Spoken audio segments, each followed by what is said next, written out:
बिस्मिल्लाहिर्रहमानिर्रहीम। अस्सलाम वालेकुम नाज़रीन, आप देख रहे हैं द लास्ट आवर। मैं हूँ यासिर रशीद और मेरे साथ हैं सीनियर सहाफ़ी राना मोहम्मद अजीम साहब, और हमें ज्वाइन कर चुके हैं प्रोग्राम में साबिक वज़ीर आज़म आज़ाद कश्मीर सरदार अतीक अहमद साहब।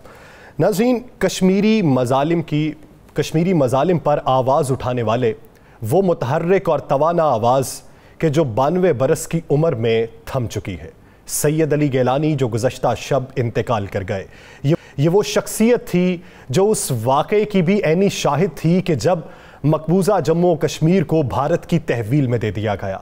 वो शख्सियत कि जिसने मकबूजा जम्मू कश्मीर के हर जवान के हलकूम से निकलते हुए आज़ादी के नारे को तक़वियत बख्शी।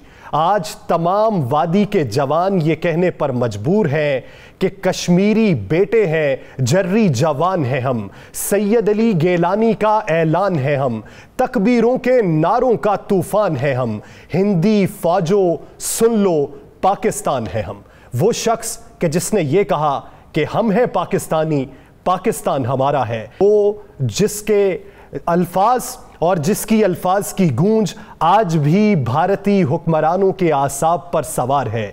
वो शख्सियत पाकिस्तान के बारे में क्या मौक़िफ़ रखती थी? राना साहब, दुनिया भर में बसने वाले कश्मीरी और पाकिस्तानी आज बहुत रंजीदा हैं। क्या समझते हैं एक ऐसी शख्सियत जिसने हुर्रियत रहनुमाओं का इकट्ठ बनाया, जिसकी एक आवाज़ पे पूरी वादी गूंजती भी थी और सन्नाटा भी छा जाता था, कश्मीर कॉज के लिए कितनी तवाना आवाज़ थी? बिस्मिल्लाहिर्रहमानिर्रहीम। अस्सलातु वस्सलामु अलैका या सय्यदी या रसूलल्लाह, अस्सलातु वस्सलामु अलैका या सय्यदी या हबीबल्लाह। या सर, इसमें कोई दूसरी राय नहीं कि गिलानी साहब की आवाज़ कश्मीर के अंदर पाकिस्तान की आवाज़ थी। उनकी आवाज़, उनका लहजा, उनकी कुव्वत, उनकी तहरीक ने उन तमाम मज़ाहिब से तल्लुक़ रखने वाले अफराद जो वहाँ पे रहते थे, उनको एक प्लेटफॉर्म पे खड़ा कर दिया था, मासवाए चंद हिंदुओं के। और वो था कि हमने पाकिस्तान का हिस्सा बनना है, हमने पाकिस्तान जाना है, पाकिस्तान हमारा है, हम पाकिस्तानी हैं। ये नारा वहाँ पर सिर्फ मुसलमान नहीं, वहाँ पर दीगर मज़ाहिब से तल्लुक़ रखने वाले अफराद भी नारा लगाते थे। और उन्होंने ये कह दिया था कि हम पाकिस्तान के साथ जाएंगे। आपको पता है कि एक वक्त में कश्मीर के अंदर, चूँकि सरदार अतीक साहब हैं, ये मुझसे बहुत बेहतर जानते होंगे, एक वक्त में कश्मीर के अंदर कुछ ऐसे लीडर भी मौजूद थे मकबूजा कश्मीर के अंदर जो शायद कुछ और नारा लगाते थे, मगर गिलानी साहब की आवाज़, गिलानी साहब की कुव्वत, गिलानी साहब की तहरीक ने उन तमाम नारों को ख़त्म कर दिया और उनका एक नारा कि हम पाकिस्तानी हैं, पाकिस्तान हमारा है, ये गूंजने लगा। या सर, दुनिया कह रही है कि गिलानी साहब को तिब्बी मौत, मैं कह रहा हूँ नहीं, गिलानी साहब को कत्ल किया गया। ये तिब्बी मौत नहीं है, ये कत्ल है। इसलिए ये कत्ल है कि जिस शख्स को आप पाबंदे सलासल कर दें, जिसके पास हर सहूलत छीन लें, जिससे आप पानी भी साफ ना पीने दें, जिसे आप साफ हवा भी ना लेने दें, जिसकी सांसें भी बाहर ना निकलने दें, जिसके ऊपर बेइंतहा पहरा लगा दें, जिसको बीमार हो तो अस्पताल ना जाने दें, डॉक्टर आए तो उनकी मर्जी का आए, तो क्या फिर वो तिब्बी मौत है? वो कत्ल है। गिलानी साहब को कत्ल किया गया, हम इसे कत्ल कहते हैं। और कातिल कौन है? पूरी इंडियन हुकूमत। कातिल कौन है? इंडियन हुकूमत के वो एजेंट जो कश्मीर के अंदर बैठे हुए थे। कातिल कौन है? कातिल है वो तमाम कुव्वतें, चाहे वो अक़वाम मुत्तहिदा में बैठी हो, चाहे अमरीका हो, चाहे कोई हो, जो कश्मीरियों की आवाज़ नहीं सुनते, जो भारत के दस्ते बाजू बने हुए हैं। यासर, मैं आज आपको बता दूँ क्या सब कुछ।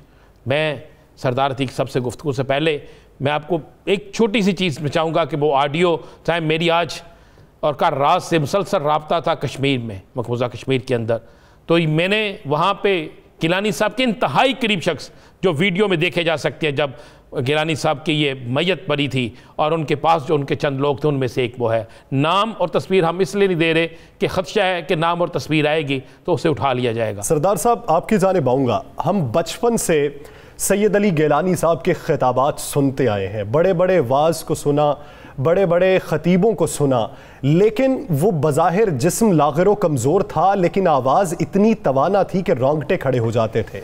इतनी पुरतासीर आवाज़ और हुर्रियत को इतना तवाना बनाना, इसके पीछे आपको कौन से मकासद लगते थे? उनका कौन सा अज़्मो हिम्मत, वलवला, जोश दिखाई देता था कि जिसने एक पूरी हुर्रियत को तक़वियत बख्श दी? देखिए, गुजारिश ये है कि सैयद अली गिलानी एक तहरीक की अलामत थे, कश्मीरियों के मुस्तकिल नुमाइंदे थे।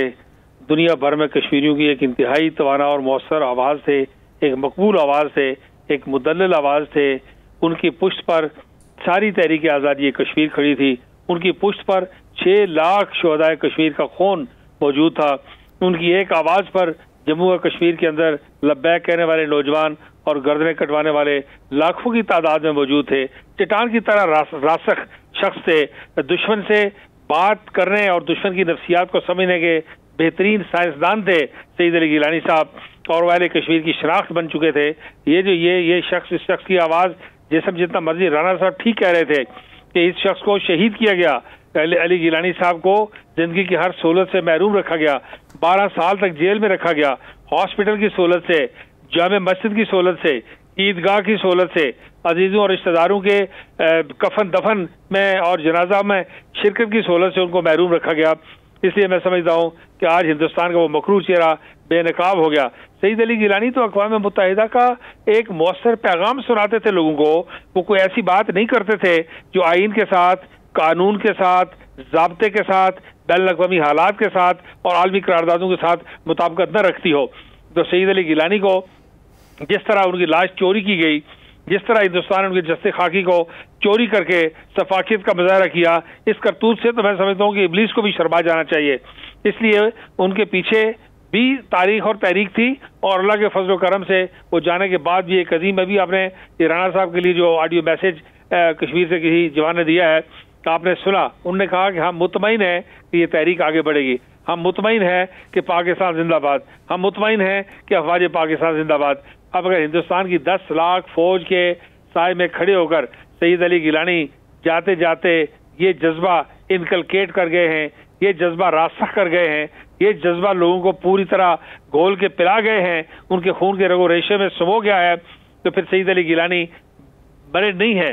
सईद अली गिलानी एक नए सफर पे चले हैं और सारी कौम को एक मजबूत और कामयाब और एक बामकसद सफर पर मजीद रवाना करने के लिए उन्होंने एक नया पैगाम दिया है दुनिया से रुखसत होते वक्त भी।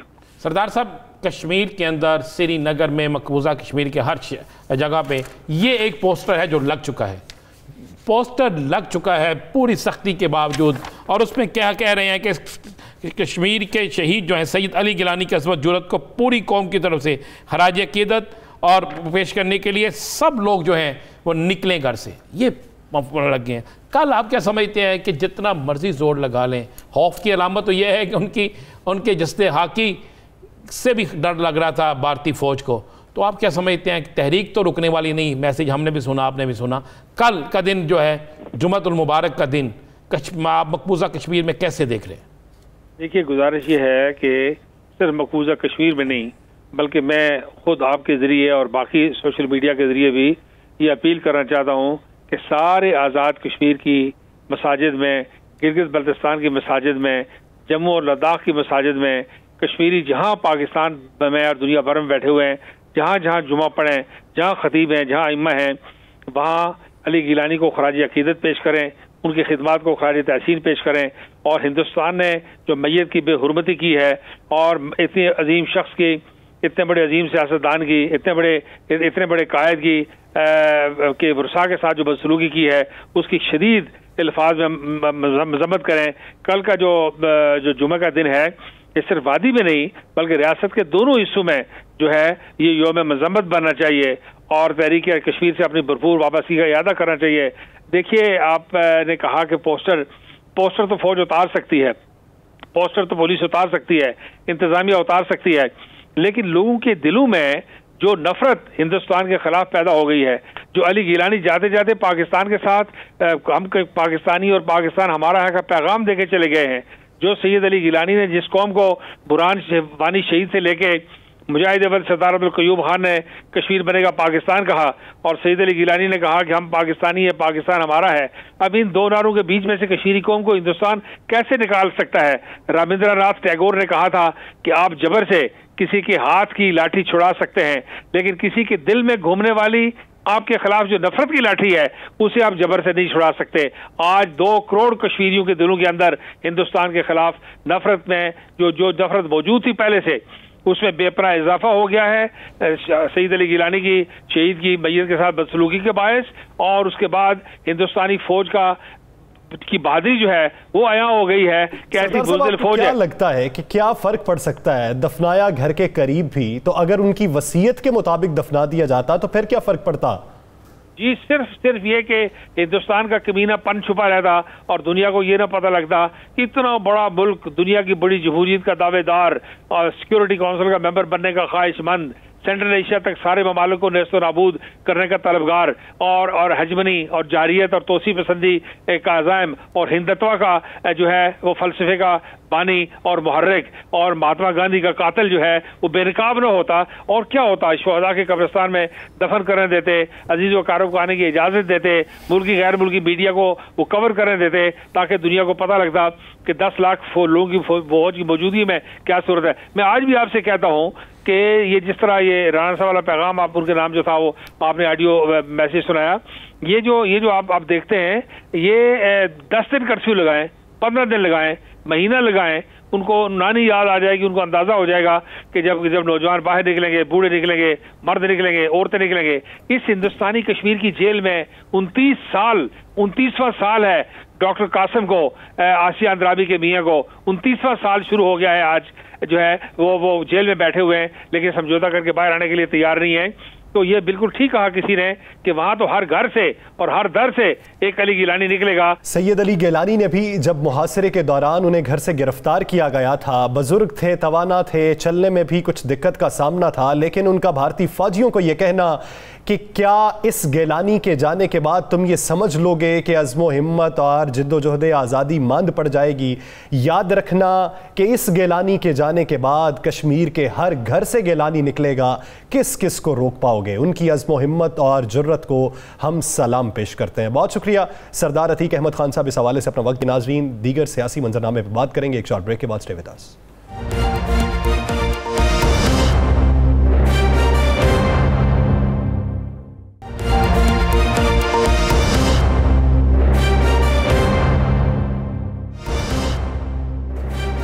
Welcome back. नाज़रीन, पाकिस्तान के सियासी मंजरनामे पे बात करेंगे, इलेक्ट्रॉनिक वोटिंग के हवाले से बात करेंगे। हुकूमती वज़रा ये कहते हैं कि इलेक्शन कमीशन के जो तहफ़्फ़ुज़ात थे, जो निशानदहियाँ हुई हैं, उनको भी चेक किया जा रहा है। अपोजिशन को किस तरीके से कायल किया जाएगा, जबकि कंटोनमेंट बोर्ड के इंतखाबात होने को हैं। अपोजिशन हर रोज़ इल्ज़ाम लगाती है कि प्री पोल धांधली की जा रही है तहरीक इंसाफ की जानिब से। ऑफिसर्स तहरीक इंसाफ के नहीं हैं, बल्कि ये ऑफिसर्स अवाम के हैं, तो इन्हें वो कारकर्दगी दिखानी चाहिए जो सबके लिए बेहतर हो। तो ये जो धांधली है, इस पे हुकूमत क्या मौक़िफ़ रखती है, ईवीएम पे किस तरह मना पाएगी, और अपोजिशन का आज़ादी मार्च या लॉन्ग मार्च के हवाले से जो मौक़िफ़ है उसे हुकूमत कैसा समझती है, इसी बारे में बात करने के लिए हमें ज्वाइन किया है पंजाब हुकूमत फ़याज़ुल हसन चौहान साहब ने। चौहान साहब, बहुत शुक्रिया आपके वक्त का। चौहान साहब, कंटोनमेंट बोर्ड के हवाले से बात का आगाज़ करते हैं। साद रफ़ीक साहब ये कहते हैं कि धांधली हो रही है, पैसे बांटे जा रहे हैं, तकर्रो तबादले हो रहे हैं, जबकि इस वक्त आगाज़ भी हो चुका है सब कुछ का। तो आप क्या समझते हैं कि कंटोनमेंट बोर्ड के इंतखाबात के हवाले से अपोजिशन के इन इल्ज़ामात को किस तरीके से मुस्तरद किया जा सकता है? बिस्मिल्लाहिर्रहमानिर्रहीम। आपने कहा कि अपोजिशन ये कह रही है और नून लीग ये कह रही है कि ऑफिसर्स जो है वो आवाम के होते हैं। पहले तो इनकी किसी के पुत्र होते थे ना, ये इनके चाचे और मामे और जना साहब कजन होते थे ना पहले सारे ऑफिसर, पिछले 40 साल से इलेक्शन जीता करते थे। पिछला बलदियाती इलेक्शन हुआ NA-56 के अंदर इमरान खान साहब का हल्का था। हर नून लीग के कैंडिडेट को 1000 से 1500 बैलेट पेपर मिले। इनमें लाहौर के अंदर हर जनाब आपकी यूनियन कौंसिल के अंदर 1000 से 1500 जनाब वो बैलेट पेपर दिया। इनकी 40 साल की हिस्ट्री है ये इलेक्शन जनाब। इनके तो शायद बादी साहब ने अपने मुंह से तस्लीम किया है, ऑन द रिकॉर्ड है ये बात कि हमने इलेक्शन जो है वो चोरी करके जीते हैं।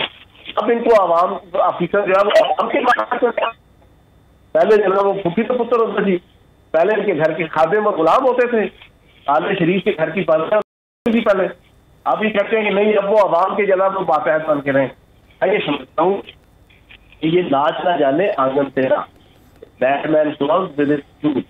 अब इनको नजर आ रही है शिकस्त, तो उसके बाद इन्होंने की 4 दिया। अदरवाइज हर चीज स्मूथ है, बड़े ही जनाब स्मूथली जो है वो इलेक्शन कमीशन के मातहत सारा कुछ हो रहा है। और इलेक्शन कमीशन की जो अभी तक जो उसकी तंजीम है वो हमारी बनाई नहीं है, वो इनकी अपनी बनाई हुई है।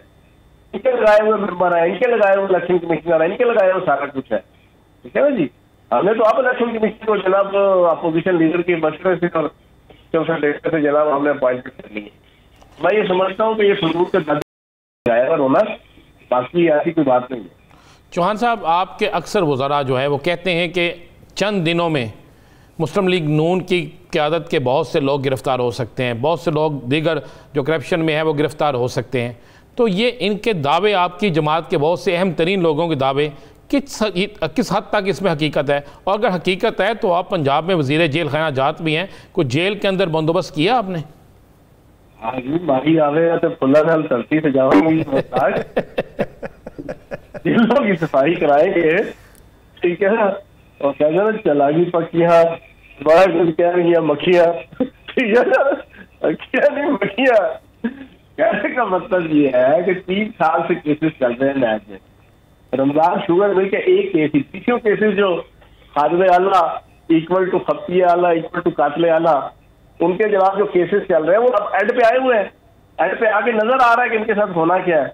25 अरब की मनी लॉन्ड्रिंग और जनाब करप्शन और 2 नंबरी और जाली क्रॉप आप रमजान शुगर मिल के हैं जो 100% प्रूफ हो चुके हैं। नैब की जितनी हेयरिंग हुई है पिछले 3 सालों में, आप लोग भी कवर करते रहे, हम भी सुनते देखते रहे, बयान करते रहे हैं। तो अब उसका एंड रिजल्ट जो है वो सजा है, दोनों बाप बेटे को नजर आ रहा है, ठीक है ना जी। तो क्या इसका आपने क्या सजा है? सिर्फ ये 2 गिरफ्तार होंगे और भी गिरफ्तारियां होंगी? और क्या ये गिरफ्तारियां इलेक्शन से पहले होंगी?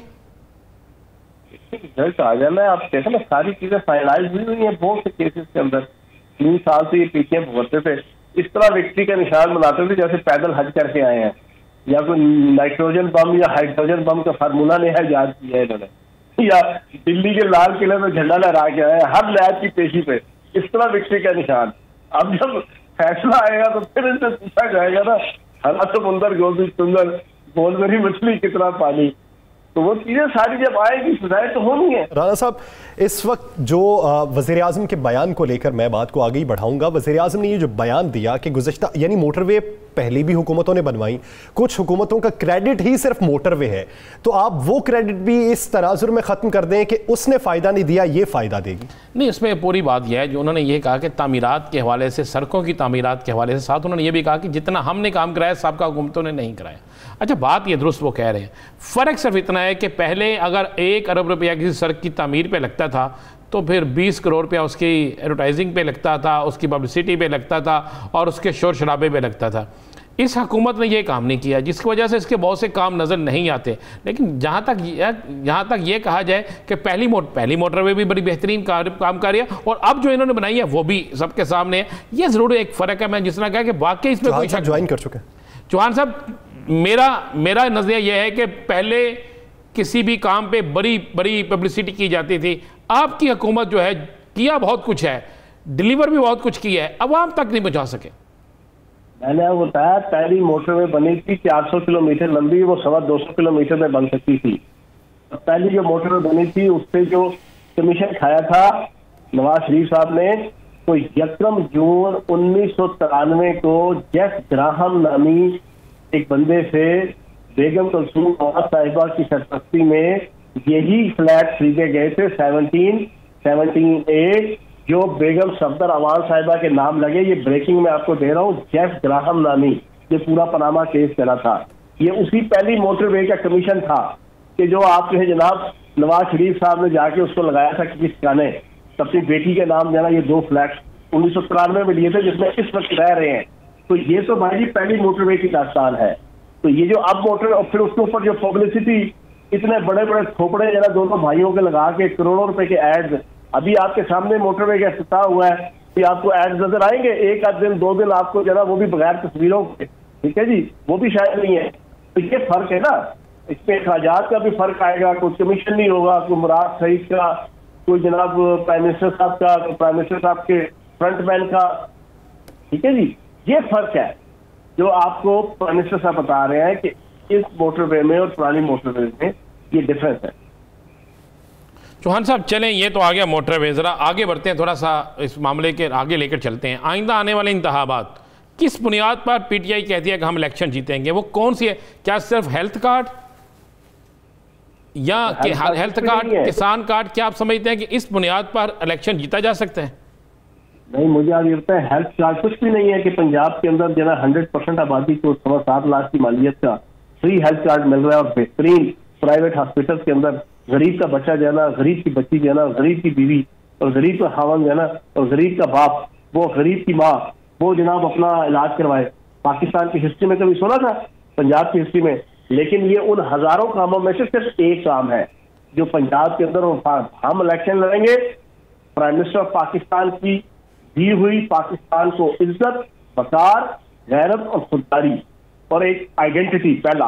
दूसरा, हम इलेक्शन लड़ेंगे वजीर आजम पाकिस्तान इमरान खान साहब की क़यादत में बैंक रफ्त होने वाला वो मुल्क 2018 में जो बैंक रफ्त हो रहा था, जिसके पास टोटल 9 अरब डॉलर के जो है वादा के खायर थे, आज 27-28 अरब रुपए के डॉलर के 27-28 अरब डॉलर के जरिए मुबादला है। हम इसकी बुनियाद पे इकोनॉमी की बेसिस की बुनियाद पे कलामी के लिए माजरत चाहता हूं चौहान साहब, नून लीग ये कहती है कि पाकिस्तान मुस्लिम लीग नून की हुकूमत ने 5 साला दौर में जितना कर्जा लिया, 3 साला दौर में पीटीआई ने उससे ज्यादा ले लिया। हमने जो कर्जा वापस किया है उसका तस्करा नहीं करते। हमने 38 अरब डॉलर का कर्जा वापस किया इन 3 सालों में। इनसे पूछो जो है ना नून लीग को, ये नून लीग और ये नून लीग है ना, ये बात तो करते हैं, लेकिन इनसे पूछो कि जब आपने एडिक्ट कर दिया पाकिस्तान की इकानमी को कर्जों का, आपके सामने छोटी सी देसी की मिसाल दूंगा। जब किसी इंसान को नशे की लत लग जाती है, हेरोइन का वो नशा करना शुरू हो जाता है और वो लत उसको पड़ जाती है, तो उसका जब इलाज शुरू किया जाता है तो यकदम उसकी हीरोइन खत्म नहीं की जाती, हेरोइन नशा, उसको साथ साथ हल्का हल्का नशा देना पड़ता है, वरना उसका इलाज ही मुमकिन नहीं होता। इन्होंने पाकिस्तान की मईशत को जो है वो जो कर्ज की लत चढ़ाई हुई थी, वो उसका वापस भी करना होता है कर्जा, तो जनाब उसको दोबारा से उसका अच्छा इलाज करने के लिए मजबूरन कर्जे लेने भी पड़ रहे हैं। आप कर्जे ना ले तो फिर कहां से आप ये जो बर्डन डाल के गए थे 100 अरब डॉलर का, उसको कहां से हम पूरा करें? चौहान साहब बिल्कुल आपने दुरुस्त कहा, लेकिन मुझे ये तो बता दें कि डॉलर्स भी आ गए, हर चीज़ आ गई, डॉलर की कीमत भी बढ़ रही है, और जब डॉलर की कीमत बढ़ती है तो आपको पता है कर्जे कहाँ तक जाते हैं, आपको पता है कि बाकी मामला कहाँ तक जाते हैं। अभी है कि डॉलर की कीमत जाने थी 300 रुपये तक। पहले 6 महीनों में 10 अरब डॉलर हमने इंटरनेशनल मालियाती अदारों को पे करने के पाबंद, और हमारे पास टोटल 9 अरब डॉलर के जरिए मुबादला थे। मुल्क की इकॉनमी का बेड़ा गर्क हुआ था। अगर इमरान खान साहब अपनी विजिलेंट लीडरशिप में और कमाल हिकमत अमली से तुर्की को, मलेशिया को, सऊदी अरब को, यूएई को और चाइना को ऑन बोर्ड लेकर वो हम कर्जा ना पे करते तो 100% पाकिस्तान में डॉलर की कीमत 300 रुपए तक जानी थी, जिसका मतलब फिर आप समझ जाए कि मुल्क के हालात क्या होते। मुल्क की इकोनॉमी का बेड़ा गर्क हो जाता, बैंकरप्ट हो जाता मुल्क। तो आज अगर ये बचा हुआ है तो ये फिर इन्हीं के हाथों की लगाई हुई इमरान खान साहब और पीटीआई की हुकूमत दांतों से खोली है। और आज अगर आपका जनाब करंट अकाउंट डेफिसिट, इंपोर्ट आपकी कम, एक्सपोर्ट ज्यादा हो रही है, फॉरेन रेमिटेंस पाकिस्तान की हिस्ट्री में पहली दफा 40 अरब डॉलर तक गई, ये सारी चीजें अगर हुई है कोविड-19 के बावजूद। चौहान साहब इलेक्शन की बात कर लेते हैं, विफाकी वज़रा ये कहते हैं कि 2023 का इलेक्शन जो है वो ईवीएम के जरिए होगा। कल हमारे प्रोग्राम में नबील कबूल साहब मौजूद थे, उन्होंने एक बड़ी दिलचस्प बात की। उनका ये कहना था कि मैं खुद मुशाहिदा करके आया हूँ, अगर आपने वोट पीपल्स पार्टी को डाला या पाकिस्तान मुस्लिम लीग नून को डाला तो वोट डल जाएगा पीटीआई को। उन्होंने कहा कि मैंने अंगूठा लगाया तो उसने कहा कि आपके वोट का इंदराज हो गया। अब हमें ये दिलचस्प मंतिक नहीं समझ आती। उस बंदे ने जो बात की है उसने अपनी मेंटालिटी, अपना आईक्यू लेवल और अपना जनाब एजुकेशनल बैकग्राउंड जो है ना वो साबित किया, जिस बंदे का आप तस्करा कर रहे हैं। और मुझे अफसोस हो रहा है उस बंदे के तस्करे के ऊपर। मैं खुद एक कंप्यूटर सॉफ्टवेयर इंजीनियर में सॉफ्टवेयर डेवलप किए हैं, ठीक है जी। एमपी बनने से पहले हमने ये सारे काम किए। आपकी इलेक्ट्रॉनिक मशीन ने सिंपल क्या करना है, सारी जिंदगी हमें इलेक्शन लड़ते लड़ाते गुजर गई है।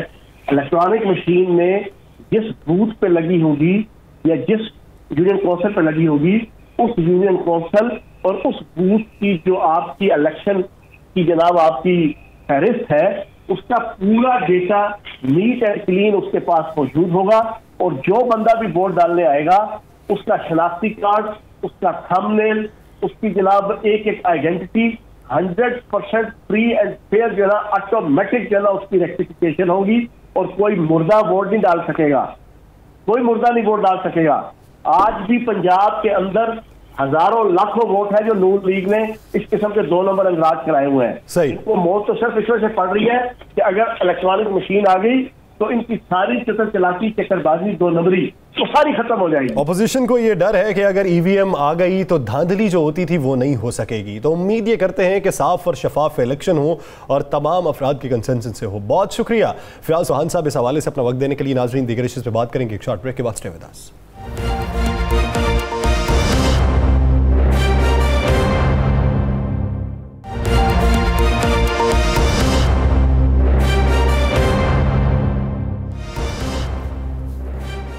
Welcome back. नाज़रीन, अब से कुछ देर बाद एक ऐसे दिन का आगाज़ होगा जब अमारत इस्लामी अफ़गानिस्तान की बाकायदा तौर पर बुनियाद रखी जाएगी। तंजीम की तश्कील हो चुकी है, उसका ऐलान कल नमाज जुमा के बाद किया जाएगा। मुल्ला हिबतुल्ला अखुनज़ादा सुप्रीम लीडर होंगे, उनके मातहत सदर और वज़ीर आज़म होंगे। कुछ नए नाम सामने आ चुके हैं, कुछ नाम अभी सामने आना बाकी हैं। जिस तरह तर्जुमान तालिबान जो हैं ज़बीउल्लाह मुजाहिद, उनको बड़ी ज़िम्मेदारी मिल सकती है। दीगर जो लोग हैं मुल्ला याकूब, उन बड़ी ज़िम्मेदारी मिल सकती है।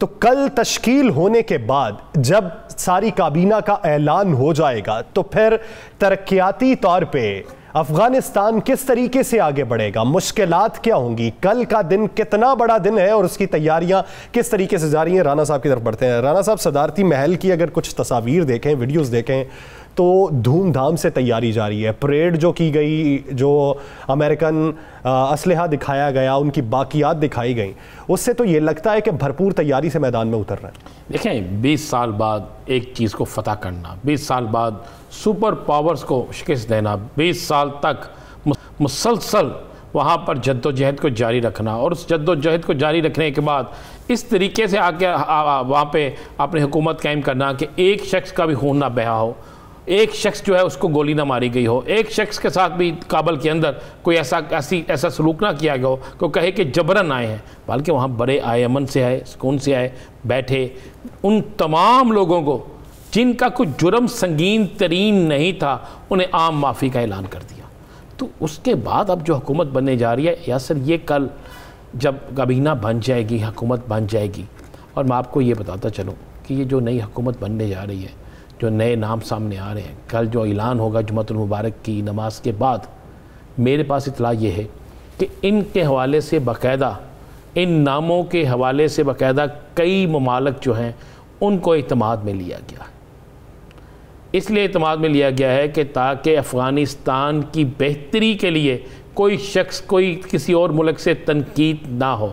देखिए, पहली दफ़ा तालिबान की हुकूमत होगी, पहली वाली हुकूमत मजमूई तौर पे, कुली तौर पे, कि जिसमें ख़वातीन को बाकायदा नुमाइंदगी दी जा रही है। ये खुशाइन बात है। यानी वो तमाम ममालिक जो ज़्यादातर ख़वातीन के हकूक़ के हवाले से बात कर रहे थे, उनकी ज़बान पे भी ताले लग जाएंगे। और वो ममालिक जो यहाँ पे ये बात कर रहे थे जनाब कि वो ग्रुप जो है तमाम ग्रुपों को, देखें वो तमाम ग्रुपों को ला रहे हैं, लेकिन तमाम ग्रुपों का मतलब ये नहीं है कि कल जो वहाँ पे ख़राबी पैदा कर रहे थे, कल जो वहाँ पर बैठ के अफ़गानिस्तान की तबाही कर रहे थे, उनको मज़ीद तबाही के लिए ले आया जाए, उन्हें कहा जाए आज दोबारा जाके इक़्तिदार में बैठ के। ऐसा नहीं हो। तो राना साहब, वादी पंजशेर का मसला क्यों हल नहीं हुआ? देखिए, हल हो गया था वहाँ पे। अगर आप गौर करें तो एक ग्रुप जो है वो मुकम्मल तौर पर इनके साथ है, जो एक बड़ा ग्रुप है वो मुकम्मल इनके साथ है। मैंने याद करें, हमने कहा था कि वहाँ पर ऐसी बाकियात मौजूद है जिसमें दाइश है, जिसमें NDS है, जिसमें रा है, जिसमें मुसाद है, जिसमें वो ड्रग माफिया है जो अफ़गानिस्तान से ड्रग लेकर बाहर बेचता था, जिसमें CIA के कुछ लोग मौजूद हैं। वहाँ पर वो लोग भी मौजूद हैं जो तवान के लिए लोगों को अगवा करके रखते थे वहाँ पर, फिर उनसे बारी तवान वसूल किया जाता था। आज उन्होंने 3 साल बाद एक बच्चे की रिहाई का, उन्होंने कहा कि हमने एक जगह से एक बच्चा जो है तवान के लिए अगवा हुआ था वो रिलीज करा 3 साल से। आपको पता है कि एक ये जो हमारे साबिक गवर्नर का बेटे थे वो भी तो इसी जगह पे थे जी, सलमान तासीर साहब, वो भी तो इसी जगह पे थे ना। तो यहीं से फिर आगे और आगे चलता रहे ना सिलसिला। तो कुछ लोग हैं, देखिए अगर आप कहें कि पूरा एक ग्रुप है, वो ग्रुप नहीं है, ये कुछ लोग हैं, और जो कुछ लोग हैं वो इंशाअल्लाह ताला आप देखेंगे कि वो सब के सब लोग जो हैं वो इसमें फारिग होंगे।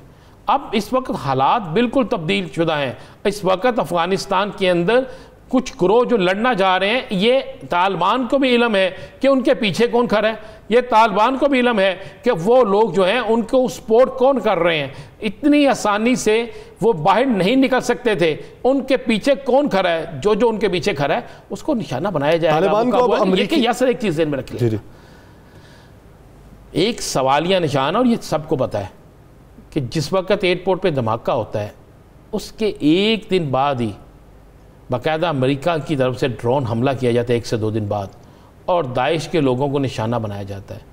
तो क्या 20 साल वहाँ रहकर इन्हें पता नहीं, अगर एक दिन में नहीं पता चल गया कि ये दाइश के लोग हैं, फ़लाँ जगह पे हैं, फ़लाँ गाड़ी में जा रहे हैं, इनको निशाना बनाया जाना चाहिए, तो अफगान अवाम मरे। तो उसके मुझे बताएं ना, 20 साल वहाँ रह के इन्हें नहीं पता था दाइश कहाँ पे है, इन्हें नहीं पता था दाइश NDS और रा और मुसाद का गठजोड़ है, सब कुछ था। अब वो एक ग्रोह, वो कुव्वतें जो नहीं चाहती थी अफगानिस्तान के अंदर अमन, जो नहीं चाहते थे, जिनके अपने इंटरेस्ट थे, जिन्होंने अमेरिका के कहने पे बड़ी रकूम वहाँ पे खर्च की थी, इन्वेस्टमेंट की थी, वो लोग जो वहाँ से ड्रग लेकर जाते थे, वो लोग जिन्होंने वहाँ पे अगवा खाने बना रखे थे, अब वो लोग एक तरफ हैं। लेकिन मेरा ख्याल है इंशाअल्लाह कल जुमे की नमाज से पहले वहां से भी तो वो लोग जो आस्तीन में पाले हुए थे, अब काटने को पड़े हैं, तो वापस जवाबी हमला करना पड़ा है। लेकिन तालिबान ने अमेरिका से भी नाराज़गी का इजहार किया है, जो काबुल एयरपोर्ट पे वो हरकत करके गए हैं, वहाँ पे जो हेलीकॉप्टर्स या जहाज़ खड़े थे नाकारा बना गए। उनका कहना है कि ये अफगानिस्तान की मिल्कियत थी, इसे नुकसान नहीं पहुँचाना चाहिए। दुरुस्त कह रहे हैं, लेकिन अमरीकी कभी भी चाहते हुए कोई चीज़ अच्छी करके नहीं जाते, वो अपनी कोई ना कोई निशानी, कोई ना कोई ऐसी चीज़ छोड़ के जाते हैं कि जिससे उनको मुसलसल गालियाँ पड़ती रहें। यासर, मैं आपको एक बड़ी ख़बर दे दूँ, कल तक में इसके मरहले मुकम्मल होने के बाद, हुकूमत साजी का मरहला मुकम्मल होने के बाद 17 सितंबर तक, ये मैं आपको टाइम बता रहा हूँ, 17 सितंबर तक अफ़गानिस्तान के अंदर 6 बड़े ममालिक के सफारतकार जो हैं ना सिर्फ वापस आएंगे, बल्कि उनके वफूद जो हैं उन ममालिक के, वो अफ़गानिस्तान के ज़िम्मेदारान के साथ मुज़ाकरत करके 17 सितंबर से एक कल का दिन अफ़गानिस्तान के लिए नया होगा, एक 17 सितंबर का दिन भी नया होगा। 17 सितंबर से आप देखेंगे अफ़गानिस्तान के अंदर नई इन्वेस्टमेंट आनी शुरू हो जाएगी, बड़ी इन्वेस्टमेंट यासर, और वो कुव्वतें जो चाहती हैं ना आए, उनको 17 सितंबर तक बहुत बड़ा जवाब मिलेगा। ये आपको मैं एक बड़ी खबर दे दूँ। राना साहब, एक आखिरी सवाल,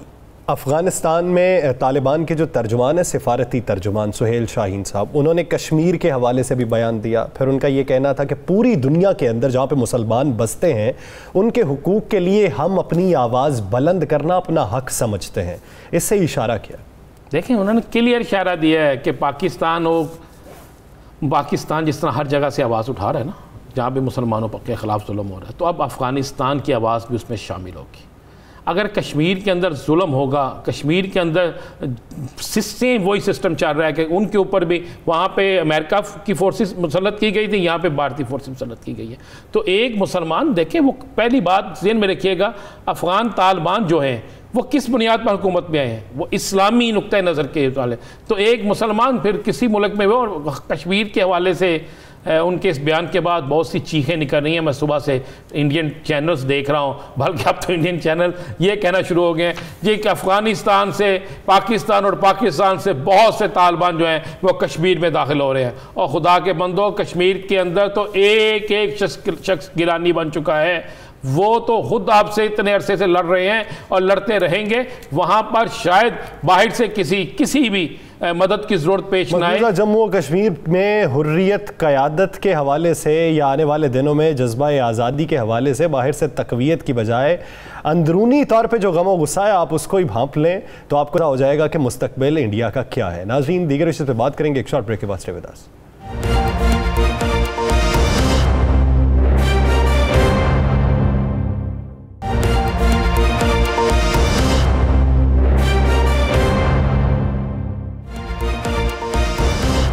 वेलकम बैक। नाज़रीन, एक बार फिर से बात करेंगे हम आज के प्रोग्राम में आयशा अकरम केस के हवाले से, जिसमें नया मोड़ आया है, नए इंकशाफात भी हुए हैं।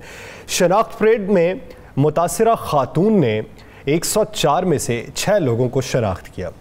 4 ऐसे लोगों को भी शनाख्त कर लिया जो पिछले 6 माह से मुख्तलिफ केसेस के अंदर जेलों में कैद हैं। अब रैम्बो के हवाले से भी मजीद इंकशाफात सामने आए हैं। एक तो गलत किया 4 मुख्तलिफ लोगों को जो पहले से केसेस में जेल के अंदर मौजूद हैं, और फिर जो 2 लोगों को शनाख्त किया है उस पर भी एतराज़ात कुछ सामने आए। राना साहब की तरफ बढ़ते हैं। राना साहब, इस पूरे मंजरनामे में रैम्बो का किरदार अब तक और रैम्बो की माजी की कार्रवाइयाँ, उस पर भी रोशनी डालिएगा, और इस केस में नया मंतकी मोड़ कौन सा है? देखें यासर, हम खामोश थे कि शनाख्त परेड हो ले, कानूनी मामला हो लें, ताकि कोई ये ना कहे कि हमारे केस के हवाले से क्यों डिस्कस किया जा। मैंने काफ़ी चीज़ें इकट्ठी की यासर, और बड़े खौफनाक सी चीज़ें सामने, मेरे मुल्क को बदनाम करने के लिए, इस पाकिस्तान को बदनाम करने के लिए, पैसा हासिल करने के लिए कौन कहाँ पर किसके साथ क्या क्या करता रहा, क्या क्या चीज़ें सामने आती रही। या सर मैं पहले आपको बताऊं कि ये एक बड़ी खौफनाक चल रही थी, आज से नहीं थी, काफ़ी अरसे से चल रही थी। ये जिसका नाम है ना, ये जो आयशा का राइट है जो शनाख्त परेड पे भी गया, जिसने सारा कुछ किया, जिसका नाम है आमिर सुहेल उर्फ फैसल उर्फ रैम्बो, ये पहले एक मोबाइल फ़ोन इस्तेमाल करता है जिसमें उस मोबाइल सेट में और उस फ़ोन में बहुत सी चीज़ें होती हैं। इनके साथ एक शख्स होता है जिसको ये खुद भी कहते हैं कि खान बाबा, हाजी बाबा और खान बाबा के नाम से पुकारते हैं, पिंडी से उसका तल्लक है। ये शख्स वो भी टिकटॉकर है, वो भी टिकटॉकर है जी।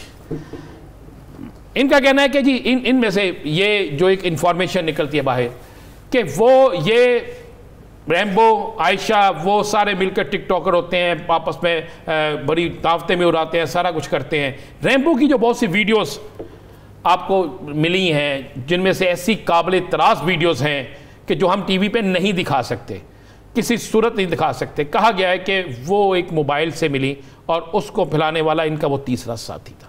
मेरे पास इतला ये है कि इस सिलसिले में एक बहुत बड़ा पंडोरा बॉक्स खुल चुका है, जिसमें रैम्बो और आयशा और एक पिंडी से तलक रखने वाला शख्स और एक बड़ा मारूफ एक सोशल मीडिया पे कोई काम करने वाला शख्स जो है, कराची से कोई सोशल मीडिया पे काम करने वाला शख्स जो है, वो इसमें इन्वॉल्व है। पुलिस अब तक सिर्फ ये काम कर रही है कि इस केस को हैंडल कर रही है कि इस केस को मंतकी अंजाम तक पहुंचाया जाए, मगर साथ साथ एक और अहम अदारा इस पर भरपूर काम कर रहा है कि पाकिस्तान की बदनामी का सबब बनने वाले जो लोग हैं, क्या वाकई इनके साथ ज्यादती हुई है, ज्यादती की गई है, इनके पीछे कोई था या नहीं था। तो मैंने आपको बता दिया है कि नई सिम रैम्बो ने क्यों निकलवाई। आखिरकार अमर सेल और रैम्बो जो है, उसकी पुरानी सिम जो थी उसी के नाम से सिम क्यों नहीं निकलवाई गई, नई सिम क्यों निकलवाई गई। नई सिम निकलवाने के बाद ये 8/17/2021 को जो सिम निकलवाई गई है, उसके बाद ये किधर गया। मैंने क्या बता दिया आपको कि 2 और नाम हैं खवातीन के जो इनके खिलाफ केस करने जा रही हैं। इस सारी चीज़ के अंदर जो चीज़ समेटे अगर हम, तो सारी चीज़ के अंदर जो चीज़ निकली है वो ये निकली है कि ये बाकायदा एक प्लानिंग थी, और इस प्लानिंग के तहत इन्हें सिर्फ एक आखिरी का, इन प्लानिंग के तहत इन्हें ये यकीन नहीं था कि इस कदर रिएक्ट भी आएगा सोशल मीडिया पे। इनको तो हम बहुत ज़्यादा ऊपर चले जाएंगे, हमारे खिलाफ किसी जगह कुछ नहीं होगा, और उसके बाद हम हिट हो जाएंगे। अभी बहुत सख्त आने के बाद इनके स्पॉन्सर इनसे हाथ छुड़ा के भाग गए। देखिए आगे आगे होता है क्या। अभी तो बहुत सी परतें। अजीम द लास्ट स्टार से मुझे और राना अजीम साहब को दीजिए इजाजत, अल्लाह के बाद।